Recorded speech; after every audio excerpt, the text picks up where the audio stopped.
Urhulumente ukwiphulo lokugonya isigidi esingama-35 wabantu phambi kokuba kufike iKrisimesi. Presently vaccinating 1 million people every 4 days or very close to that.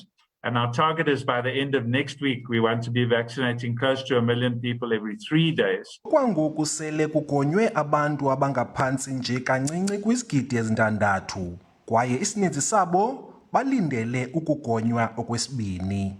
We've passed our 5 million mark. I know it's not yet sufficient, as others have pointed out correctly, so in terms of the percentage versus the population, but we think we are doing very well in terms of improving.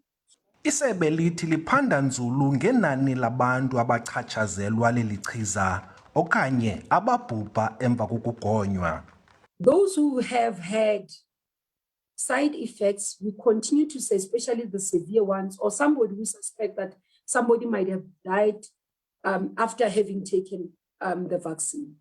We encourage them to report. Isebe likwathi lilindele inani lokunwenwa kwe-COVID-19 linyuke kwezi ntsuku zizayo. Isebe lithi emva kweziganeko zombhodamo kwezi ntsuku zidlulileyo lifumanise ukuba kubiwe okanye konakala amachiza aqikelelwa ku-25,000. Xolelani Philip, SABC News ePalamente.